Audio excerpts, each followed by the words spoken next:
মাসুদ খবর কি? আলহামদুলিল্লাহ ভালো। আরে সালাম আলাইকুম। ওয়ালাইকুম আসসালাম। আরে অনেকদিন পর চলে আসা, চলো ও যাবো চলো। আচ্ছা এই যে আমার যাচ্ছি না, এই জায়গাটার নাম কি? এর নাম হলো প্রেমতলি। কিন্তু নদী বলে তাহলে প্রেমের নদী নাকি? প্রেমের নদী, হ্যাঁ। ও আসলে কিন্তু আমরা এটা নদীর মাঝখানে নাকি এটা? হ্যাঁ, নদীর মাঝখানে। তাহলে এত নদীর চারদিকে এই পানি পানি নাই কিছু নাই, নদী কি করতে গেল? পানি বর্ষার সময় পানি আসে, খরার সময় পানি থাকে না। তাহলে তাহলে শুয়ে গেছে। হ্যাঁ, এই নদীর পানি থাকে তো, নিচে সব বালু আর বালু, চারদিকে বালু। মানে ভরাট করছে না? হ্যাঁ, তাহলে ওই যে মাঝখানে ওইখানে পানি আছে, মাঝখানেও পানি নাই, ওখানেও শুকে গেছে। ওই যে মরা পুড়তো না আগে? মরাপুর তো ওখানে ধোপাঘাটি, মরাঘাটি, ওটা শ্মশান। ও আচ্ছা, ওই পানি নাই? না, ওখানে পানি নাই। তাহলে আমাদের কোন জায়গায় করে এটা মনে হয়? এটা ওই যেখানে পানি ওখানে নাই, কিন্তু হয় মানে অন্য জায়গা থেকে পানির ব্যবস্থা করে নিয়ে আসে, ওটা ধোয়ার ব্যবস্থা করে। তাহলে হাঁসা লেগে দিয়ে কি জন্য আছে? আমি এই যে 20 কাঁঠাল কাটবো, 20 কাঁঠাল। 20 কাল কাক খাবেন? 20 কাঁঠাল আমি ওই আমার বউ ছেলেক শোয়াই দিব 20 কাঁঠালের উপরে। এখন বর্তমানে মানুষের শরীরে বিষ হচ্ছে, এই বিষ আর যাচ্ছে না।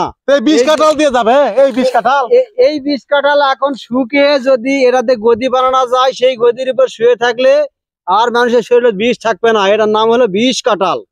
সত্যি? সত্যিই তাই। এটা শুকাবেন এটা? হ্যাঁ, শুকে আমি গদি বানাবো, গদি বানিয়ে ওটার উপর আমার বউ ছেলেকে শোয়াবো। শোয়ালে আমার বউ ছেলের গাও তার বিষ থাকবে না। প্রচুর বিষ ওর শরীরত, কোথায় গিরায় গিরায় ব্যথা, পিঠত ব্যথা, মাজাত ব্যথা, এরকম বিভিন্ন জায়গাত ব্যথা। আচ্ছা 72টা জোড়া 72 জোড়া ধরেই ব্যথা। ওই জন্যই আমি চিন্তা ভাবনা করেছি যে এই 20 কাঁঠাল দিয়ে 20 কাঁঠাল শুকিয়ে আমি গদি বানিয়ে দিব। এই 20 কাঁঠালের গদির উপরে থাকবে, এর শরীরে তার বিষ থাকবে না। যেমন নিমের পাতার মানে কার্যকারিতা, গুণ ক্ষমতা। খাট বানালে নিমের পাতার, নিমের গাছ কাঠের হলো খাট বানালে, চেয়ার বানালে এলা বসলে কালা অসুখ বিসুখ কম হয়। নিমের গাছ বাড়ির পাশে থাকলে আবহাওয়া মানে শুষ্ক আবহাওয়া দেয়, মানুষের ক্ষয়ক্ষতি হয় না, অসুখ বিসুখ কমে যায়। আচ্ছা, এইরকম এই গদিটারও কাজ হবে। এই জন্যই আমি 20 কাঁঠাল ডালিবে আছি। এই 20 কাঁঠালের এত গুণ? এত গুণ। আমি এই 20 কাঁঠাল দেখছি গরু খাওয়া ছিল। না, গরু খাওয়ানো যাবে না। গরু খায় না? গরু খায়, কিন্তু খাওয়ানো যাবে না। তাহলে কি হবে? তাহলে কিচ্ছু হবে না, উপকারী হবে, কিন্তু গদি বানানো লাগবে, গদির উপকার। এই 20 কাঁঠাল আমি দেখছি 20 কাঁঠালের 7টা মাথা নাই, এরকম যে মাথা আছে না, এরকম 7টা 20 কাঁঠালের মাথা। তাহলে কালা রুচি বাড়ে।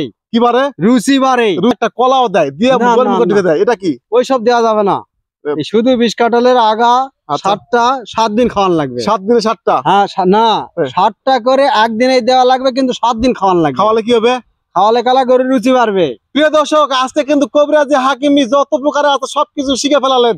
যাদের স্বামী স্ত্রী যারা আছেন, যারা বউ বাচ্চা ছেলে মেয়ে সংসার আছে, যাদের ছেলে মেয়েদের ঘরে ঘরে বিষ ব্যথা বেদনা, তারা কিন্তু 20 কাঁঠাল নিয়ে এই 20 কাঁঠালের গাছগুলো কেটে শুকায় ভালো করে এই খাটের নিচে সুন্দর করে দিয়ে তার উপরে তোষক বালুশ দিয়ে ঘুমাবেন, দেখবেন গায়ের বিষ ব্যথা হাজার রকমের রোগ জীবাণু চলে যাবে, তাই নাকি?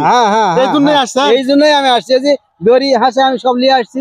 এখনই কাটবেন? হ্যাঁ, এখনই কাটবো। এখনই শুরু লাগবে এগুলো? হ্যাঁ, এগুলো নেওয়ার জন্য। মাল নিয়ে গেলে কি ভাত দিবে না? ভাত দিবে, কিন্তু আমার দরকার। তো কাটো দেখি, একটু দেখি।